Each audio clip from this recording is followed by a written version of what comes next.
Good morning student, good morning. आज हम लोग स्टार्ट करने वाले हैं क्लास 9th के फिजिक्स का नया चैप्टर जो है कार्य, ऊर्जा और शक्ति। आज जो हम लोग डिस्कस करेंगे वो है वर्क, एनर्जी एंड पावर। आज जो आप डिस्कस करने वाले हैं वो है वर्क, एनर्जी एंड पावर। तो ये जो पूरा चैप्टर है ये 3 टुकड़े में बटा हुआ है। एक है कार्य, दूसरा है ऊर्जा और तीसरा है शक्ति। एक है वर्क, दूसरा है एनर्जी और तीसरा है पावर। एक है वर्क, दूसरा है एनर्जी और तीसरा क्या है, पावर। हम लोग इस तीनों टर्म को एक एक करके डिस्कस करेंगे, तीनों टर्म को। तो सबसे पहले आप हेडिंग देंगे कार्य। ये कार्य क्या है? हालांकि बहुत सारी डेफिनेशन है जो उतना ज़्यादा इम्पोर्टेंट नहीं है। डेफिनेशन कहीं कोई पूछने वाला नहीं है, आपको अंदर की बातों को जाननी है और खूब जोश के साथ जाननी है। सबसे पहले आपको ये जाननी है कि कार्य किसे कहते हैं। तो समझिएगा ज़रा सा। बोला कि मान लेते हैं कि हमारे सामने एक दीवार है या कोई एक बॉडी रखा हुआ है। गौर करेंगे यहाँ पे क्या हुआ कि ये यहाँ पे कोई बॉडी है जिसका मास m है। m मास का एक वस्तु है।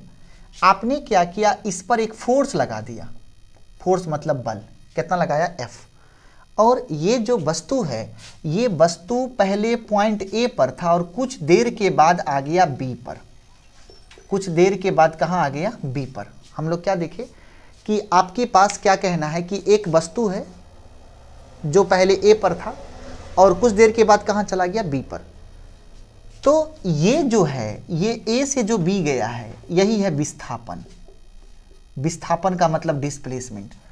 कहता है कि यदि किसी वस्तु पर बल लगे और वस्तु में विस्थापन उत्पन्न हो, समझिएगा, अगर किसी वस्तु में बल लगे और वस्तु में विस्थापन उत्पन्न हो, तब इस दौरान जो आपने एक प्रोसेस किया उसी को कार्य कहते हैं। अर्थात फिर से, अगर किसी वस्तु पर बल लगे और बल की वजह से वस्तु में विस्थापन उत्पन्न हो, तब कार्य हुआ ऐसा माना जाता है। फिर से इसको नोट हम बार बार बोलेंगे, आप तुरंत नोट लिखेंगे। अगर किसी वस्तु पर बल लगे और उस बल के प्रभाव से अगर वस्तु में विस्थापन उत्पन्न होता है, तब हम लोग ये कहते हैं कि उस बल के द्वारा कार्य हुआ ऐसा माना जाता है। कार्य कंप्लीट हुआ ऐसा माना जाता है। कार्य संपन्न हुआ ऐसा माना जाता है। ओके, तो आपने क्या बोला कि इस वस्तु पर आपने क्या किया? फोर्स लगाया और इस फोर्स की वजह से आपने बल लगाया और इस बल की वजह से विस्थापन उत्पन्न हुआ। तो आपने क्या बोला कि कार्य संपन्न हुआ। ओके, नेक्स्ट दूसरा, ये था पहला स्टार।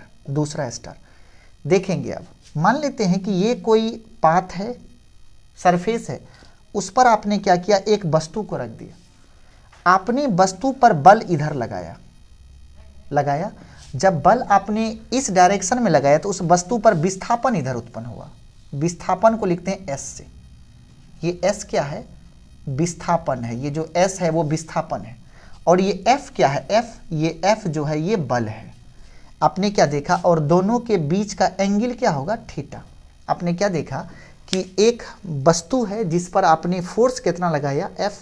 तो उसमें विस्थापन कितना हुआ? S।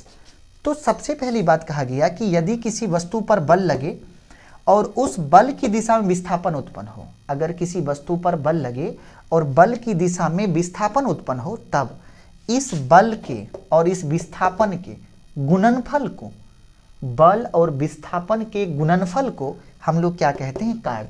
इसका मतलब कार्य बराबर हम लोग लिखेंगे एक फॉर्मूला, बल गुना बल की दिशा में विस्थापन।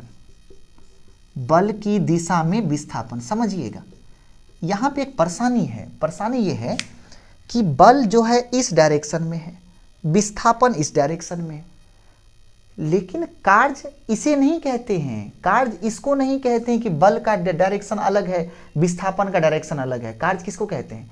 कार्य कहते हैं अगर किसी वस्तु पर बल लगे और बल की दिशा में विस्थापन हो, तब उस दोनों के गुणनफल को आप क्या कहेंगे? कार्य कहते हैं। हमने क्या कहा? अगर किसी वस्तु पर बल लगे और बल की दिशा में विस्थापन हो, अगर किसी वस्तु पर बल लगे और बल की दिशा में विस्थापन हो, तब उस बल के द्वारा कार्य हुआ ऐसा माना जाता है।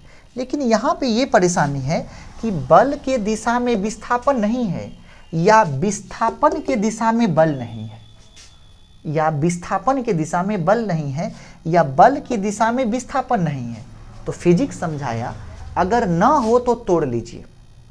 अगर ना हो, कार्य किसे कहेंगे? बल, और बल की दिशा में विस्थापन को कार्य कहेंगे।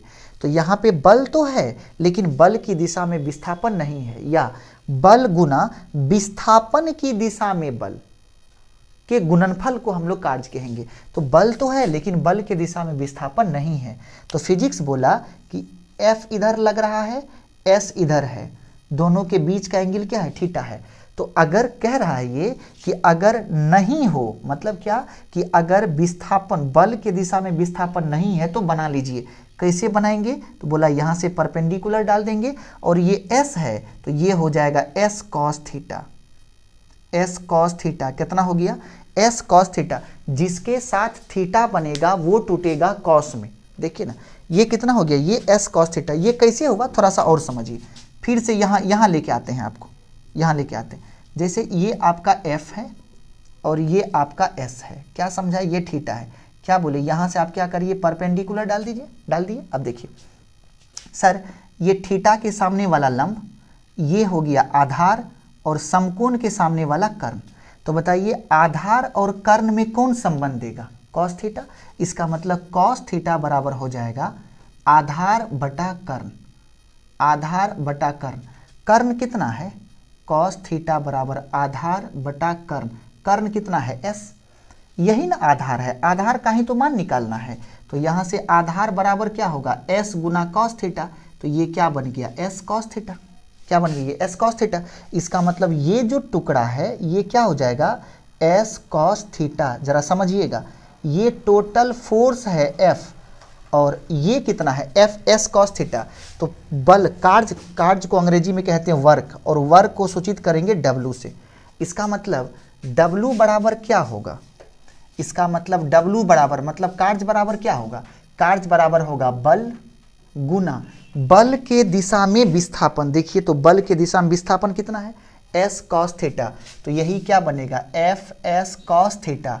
इसी फॉर्मूला को लिखा गया F S cos थीटा। जरा ये समझिए क्या लिखा गया? F S cos theta. इसका मतलब क्या है? F क्या है? यहाँ F बल है, S क्या है? तो S विस्थापन है, थीटा क्या है?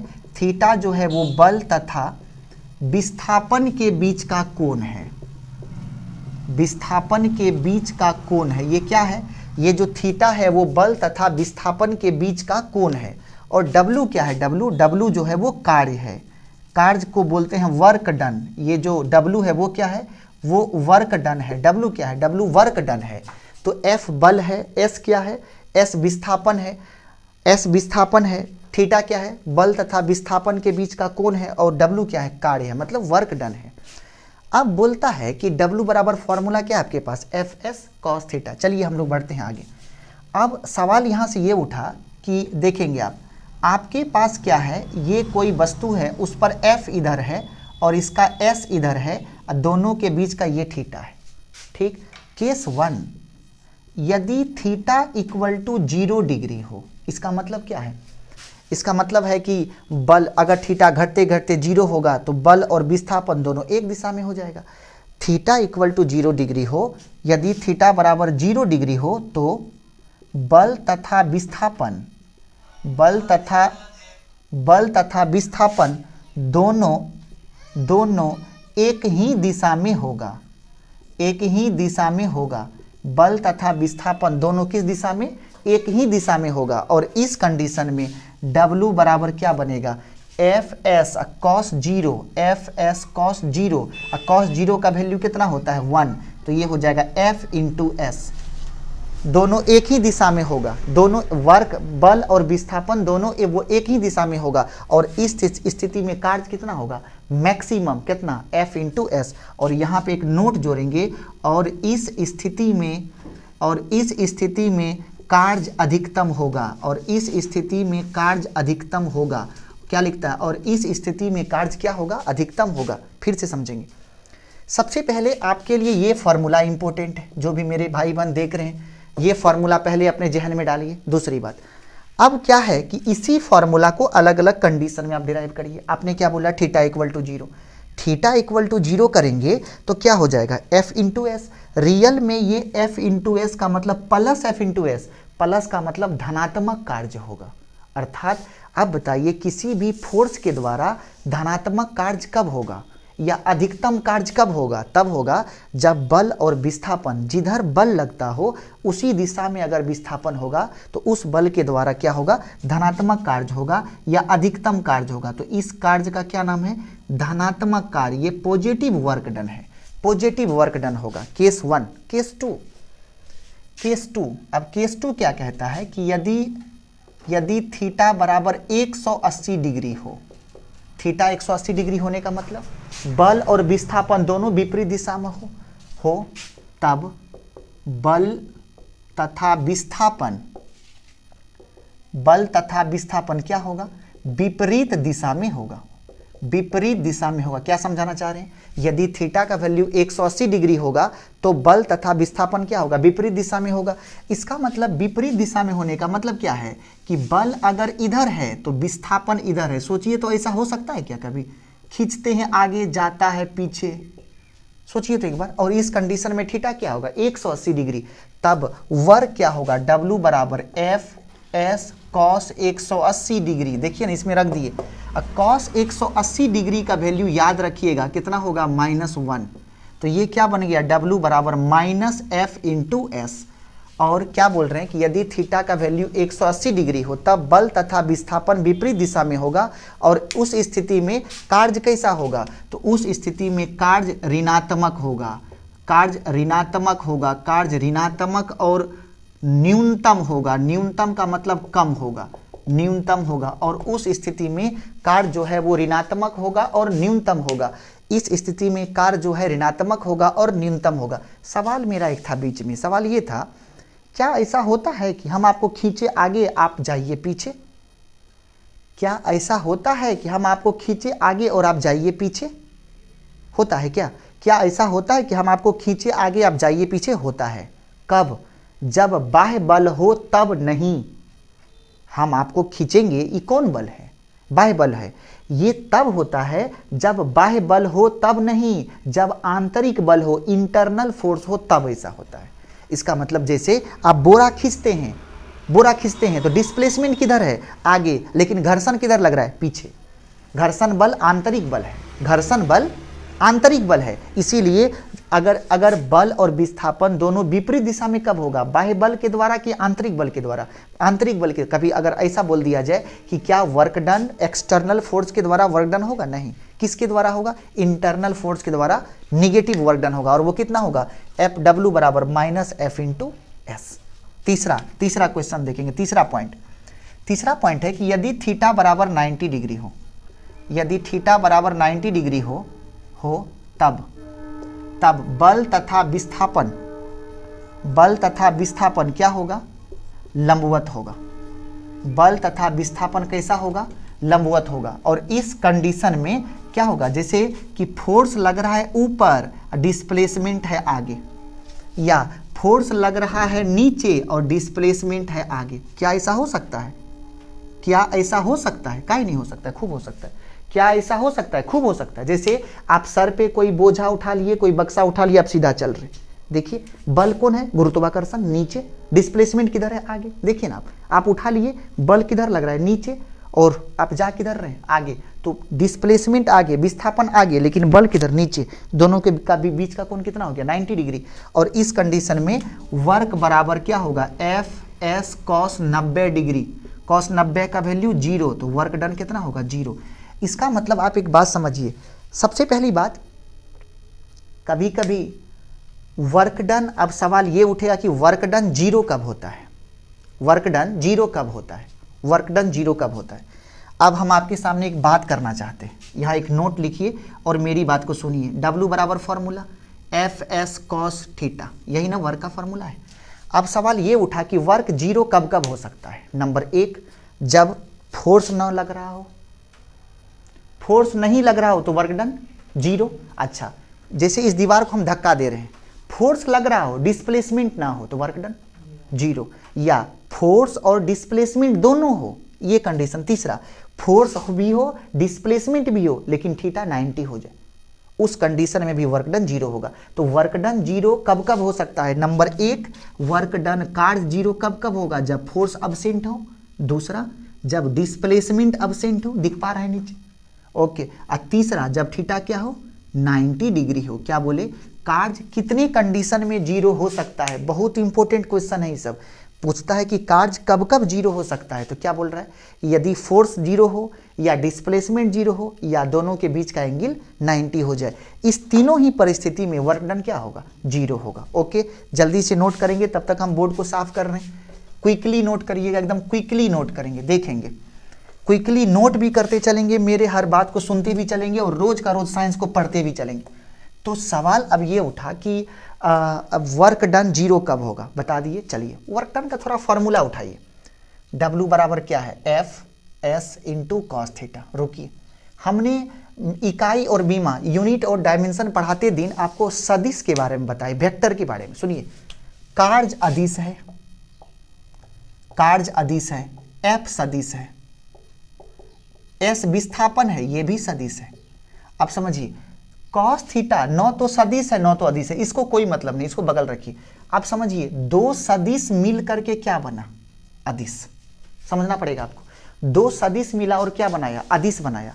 अब फिजिक्स कहता है कि दो सदिश के मिलने से अदिश कब बनता है? फिजिक्स कहता है दो सदिश के मिलने से अदिश कब बनता है? तो फिजिक्स समझाया कि मान लेते हैं कि आपके पास दो वेक्टर है, वेक्टर ए है और वेक्टर बी है। सर, ए प्लस बी अगर दो वेक्टर को जोड़ेंगे तो वो हमेशा वेक्टर देगा। सुनिए, इसको कान को खोलिए और सुनिए नोट को। आपके पास दो वेक्टर ए और बी, दो वेक्टर को जोड़ेंगे हमेशा वेक्टर देगा, दो वेक्टर को घटाएंगे हमेशा वेक्टर देगा। आप मानिए ना मानिए कोई मतलब नहीं है, हमेशा वेक्टर देगा। दो वेक्टर को गुना करिए, दो वेक्टर को ए और बी को क्या करिए? गुना करिए। अब यहां पे आके आपके सरजी का हालत खराब हो जाएगा। ठीक, अच्छा, दो वेक्टर को भाग करिए, छोड़ दीजिए उसको। दो वेक्टर को भाग करिए, दो वेक्टर का भाग कभी नहीं होता है।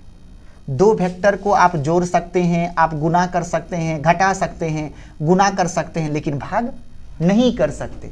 आप वेक्टर पर मात्र 3 ही प्रोसेस कर सकते हैं, या तो जोड़ लो, या तो घटा लो, या तो गुना कर लो। अब गुना दो प्रकार से होता है, आपको बताए थे। एक होता है ए डॉट बी और एक होता है ए क्रॉस बी। ये जो डॉट प्रोडक्ट है ये स्केलर देता है, मतलब अदिश देता है, और ये जो क्रॉस प्रोडक्ट है ये वेक्टर देता है। इसका मतलब दो वेक्टर का कौन सा गुना अदिश देता है? डॉट की प्रोडक्ट, डॉट। और एक लाइन समझिए, फिजिक्स कहता है कि ए डॉट बी बराबर होता है A B cos theta.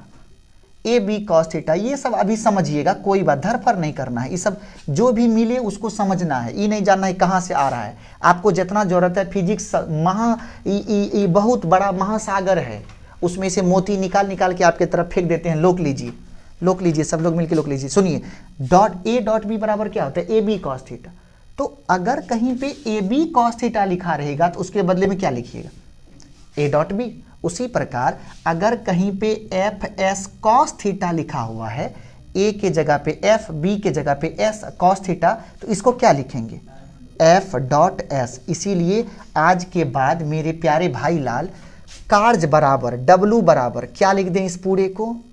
F dot S. अब समझिए, ये फॉर्मूला कब लगेगा और ये फॉर्मूला कब लगेगा? सुन, यदि फोर्स अलग दिया रहे, विस्थापन अलग दिया रहे, दोनों के बीच का कोण दिया रहे, तो ऊपर का फॉर्मूला।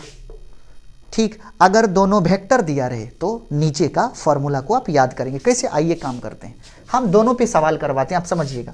क्वेश्चन नंबर 1 बोलता है कि यदि f बराबर 2i plus 3j plus 4k और s बराबर i plus 2j plus 3k ऐसा दिया हुआ है, तब पूछा कि वर्क ज्ञात करें।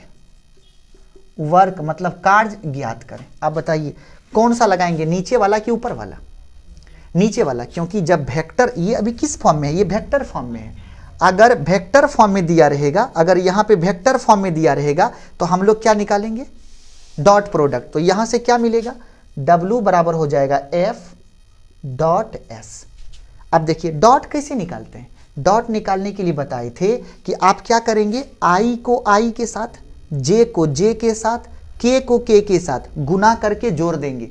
आपको कुछ नहीं करना है, I के बगल वाले को I के बगल वाले के साथ, J के बगल वाले को J के बगल वाले के साथ, K के बगल वाले को K के बगल वाले के साथ। तो कितना होगा, 2 गुना 1 जोड़ 3 गुना 2 जोड़ 4 गुना 3, कितना हो गया, 2 प्लस 6 प्लस 12, 12 6 18 2 20, और कार्य का मात्रक होता है जूल। आगे होगा और होगा, कार्य का मात्रक क्या हुआ, जूल। ये सवाल किस पे था, जब वेक्टर के रूप में दिया रहेगा। यदि कभी भी फोर्स और डिस्प्लेसमेंट मतलब बल और विस्थापन सदिश के रूप में दिया रहेगा तो आप इस फॉर्मूला पे उसको आगे बढ़ाएंगे। नेक्स्ट, अब जरा फिर हम लोग आगे बढ़ते हैं। अब आपको एक दूसरे प्रकार का सवाल जो बहुत ही ज्यादा पूछा जाता है, दूसरे प्रकार का सवाल वो कैसे पूछेगा। अब लिखता है कि एक वस्तु पर सवाल लिखता है कि एक वस्तु पर 10 न्यूटन का फोर्स, 10 न्यूटन का बल 30 डिग्री के कोण पर लगकर √3 मीटर का विस्थापन उत्पन्न करता है, तब कार्य का परिमाण बताएं। कौन सा लगेगा सूत्र इस बार, W बराबर FS cos थीटा। तो इस बार क्या लगाएंगे, W बराबर FS cos थीटा। चलिए F का वैल्यू 10, S का वैल्यू √3, कितना विस्थापन है √3, तो √3, थीटा का वैल्यू 30 डिग्री। तो ये बनेगा 10 गुना √3 और cos 30 का वैल्यू √3/2, 2 पंच 10, √3 गुना √3 3 × 5 15, कौन चीज, जूल। तो कार्य का मात्रा क्या होता है, जूल।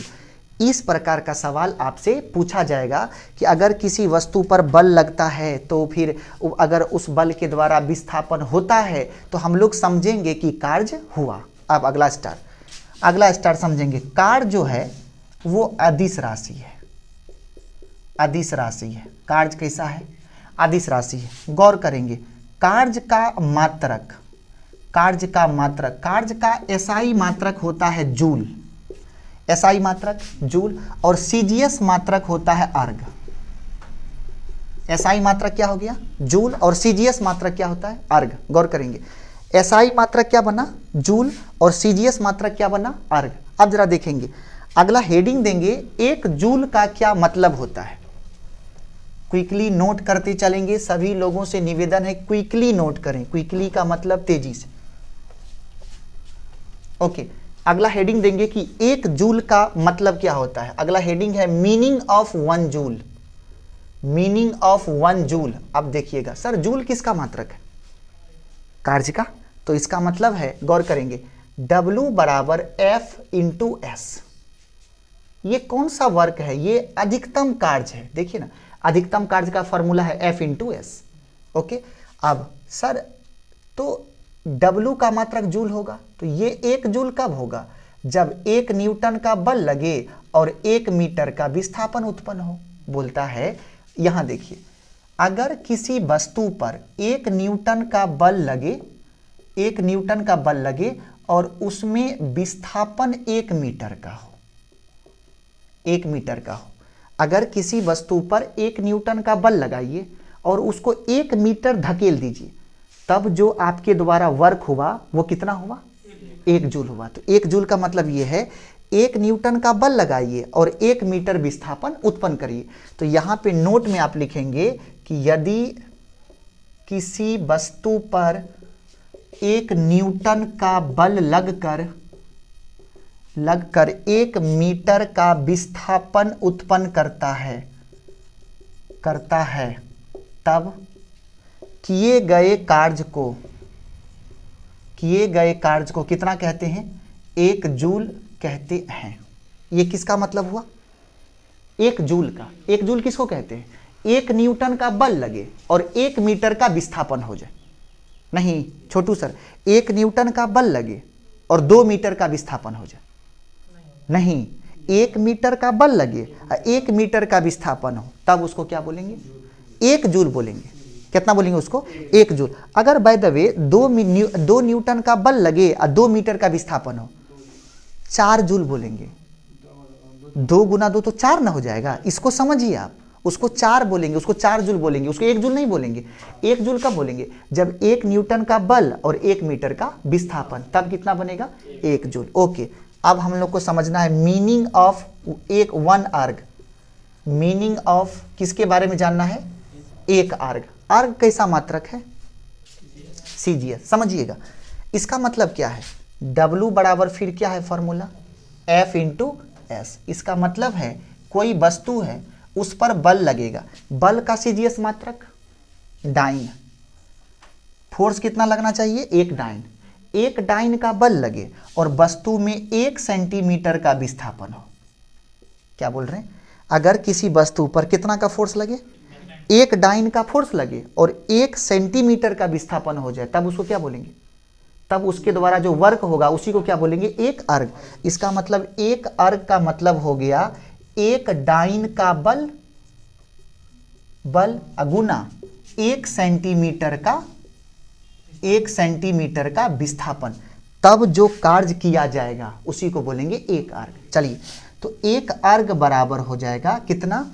1 डाइन गुना 1 सेंटीमीटर। ओके, तो इसका मतलब हो जाएगा 1 अर्ग बराबर 1 डाइन सेंटीमीटर। 1 अर्ग बराबर 1 अर्ग किसको बोलेंगे? 1 डाइन सेंटीमीटर। अब जरा देखते हैं, हम लोग सोचे कि 1 न्यूटन किसको कहते हैं? 1 न्यूटन। 1 न्यूटन कहते हैं? नहीं। 1 जूल किसको कहते हैं? 1 न्यूटन गुना 1 मीटर। अब बताइए 1 न्यूटन में कितना डाइन? 1 न्यूटन में 10 के पावर 5 डाइन गुना 1 मीटर में कितना सेंटीमीटर? 100 सेंटीमीटर। 5 1 6 1 7, कितना लिखेंगे? 10 के power 7 dyne centimetre. Dyne centimetre को क्या कहते हैं? आर्ग कहते हैं। इसका मतलब है कि 1 जूल बराबर हो गया 10 के पावर 7 अर्ग। पढ़े होंगे बचपन में। 1 जूल बराबर 10 के पावर 7 अर्ग। 1 जूल बराबर 10 के पावर 7 अर्ग। जूल किसका मात्रक है? ऊर्जा का, कार्य का। लेकिन एसआई अर्ग कैसा मात्रक है? सीजीएस, वो भी किसका? कार्य का। तो 1 जूल और 1 अर्ग कितना हो गया? 1 जूल बराबर 10 के पावर 7 अर्ग। या अगर पूछ दिया जाए कि 1 अर्ग बराबर कितना होगा? 10 के पावर -7 जूल। क्या बोले? 1 अर्ग बराबर कितना होगा? 10 के पावर -7 जूल। और 1 जूल बराबर क्या होता है? 10 के पावर 7। 1 जूल बराबर 10 के पावर 7 अर्ग। यहाँ तक ओके। एक बार जल्दी से सब लोग नोट करेंगे, एक बार जल्दी से सब लोग नोट करेंगे, एक बार जल्दी से नोट करेंगे। ओके, तो हम लोग ये देख रहे थे कि कैसे हम लोग बताएंगे कि 1 जूल बराबर 10 के पावर 7 अर्ग या 1 अर्ग बराबर 10 के पावर -7 जूल। अब छोटा सा पॉइंट आप देखेंगे, छोटा सा पॉइंट देखेंगे, और छोटा सा पॉइंट में क्या समझाना चाहते हैं देखेंगे। हम आपको समझाएंगे कि 1 न्यूटन क्या है और 1 डाइन क्या है। अगला हेडिंग देंगे meaning of 1 Newton. Meaning of 1 Newton. समझिए 1 न्यूटन का मतलब क्या होता है? बोलता है कि मान लेते हैं कि किसी 1 केजी का वस्तु है। कितना का? 1 केजी का वस्तु है और उस पर आपने फोर्स लगाया। कितना लगाया? F। और इस अगर किसी वस्तु पे फोर्स लगाएंगे तो वस्तु में त्वरण होगा। तो अगर इसमें 1 मीटर पर सेकेंड स्क्वायर का त्वरण उत्पन्न हो जाए, तब इस फोर्स को बोलेंगे 1 न्यूटन। अर्थात कि लिखता है कि वैसा बल जो 1 केजी के वस्तु पर लगकर उसमें 1 मीटर पर सेकेंड स्क्वायर का त्वरण उत्पन्न कर सके,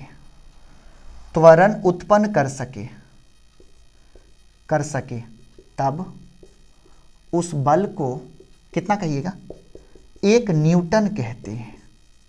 ओके, इसका मतलब 1 न्यूटन किसको कहते हैं? 1 केजी का वस्तु और 1 मीटर पर सेकेंड स्क्वायर का त्वरण। इसका मतलब है कि 1 न्यूटन बराबर हो जाएगा 1 केजी मीटर पर सेकेंड स्क्वायर। इस बात को आप जिंदगी भर के लिए दिमाग में बिठाइए। 1 न्यूटन कितना होता है? 1 केजी मीटर पर सेकेंड स्क्वायर। 1 केजी मीटर पर सेकेंड स्क्वायर को आप कितना कहते हैं? 1 न्यूटन। अगला स्टार दीजिए। Meaning of 1 dyne. Meaning of 1 dyne. Dyne भी क्या है? न्यूटन भी बल का मात्रक है और डाइन भी बल का मात्रक है।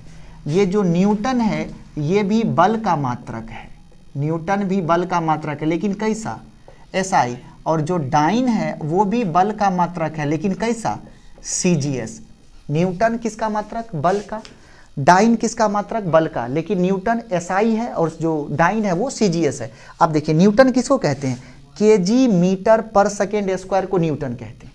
केजी मीटर पर सेकेंड स्क्वायर को क्या कहेंगे? न्यूटन। अब डाइन किसको बोलेंगे? डाइन को हम बोलते हैं, आप लिखिएगा, बोला वैसा फोर्स जो 1 ग्राम के वस्तु पर लगकर 1 ग्राम के ये कौन सी हो गया? द्रव्यमान। द्रव्यमान कितना है? 1 ग्राम। बोलता है कि एक डाइन उस बल को कहते हैं जो 1 ग्राम के वस्तु पे लग करके 1 सेंटीमीटर पर सेकेंड स्क्वायर का त्वरण उत्पन्न कर सके। क्या बोल रहे? एक डाइन का बल वो बल है जो 1 ग्राम के वस्तु पर लगे और कितना उत्पन्न करे? त्वरण 1 सेंटीमीटर पर सेकेंड स्क्वायर। इसका मतलब F बराबर क्या हो जाएगा? अर्थात 1 डाइन इक्वल टू हो जाएगा 1 ग्राम गुना 1 सेंटीमीटर पर सेकेंड स्क्वायर। इसका मतलब 1 डाइन बराबर 1 ग्राम सेंटीमीटर पर सेकेंड स्क्वायर। आप यहां से याद रखिए डाइन किसको बोलते हैं? तो gram centimetre per second square को क्या बोलते हैं? Dyne. Gram centimetre per second square क्या बोलेंगे? डाइन। अब एक स्टार पढ़ेंगे। Relation between Newton and dyne. Newton और डाइन में क्या रिलेशन है इसको पढ़ेंगे, देखेंगे। सबसे पहली बात आपने क्या बोला? 1 न्यूटन बराबर 1 केजी गुना 1 मीटर पर सेकेंड स्क्वायर। अब बताइए 1 केजी में कितना ग्राम? 1000 ग्राम। 1 मीटर में कितना सेंटीमीटर? 100 सेंटीमीटर बटा पर सेकेंड स्क्वायर। 3 दूनी 10 के पावर 5 ग्राम सेंटीमीटर पर सेकेंड स्क्वायर। ग्राम सेंटीमीटर पर सेकेंड स्क्वायर क्या सिखाए? ग्राम सेंटीमीटर पर सेकेंड स्क्वायर क्या सिखाए? डाइन। इसका मतलब 1 डाइन बराबर 1 न्यूटन बराबर कितना? 10 के पावर 5 डाइन। 1 न्यूटन बराबर कितना होगा?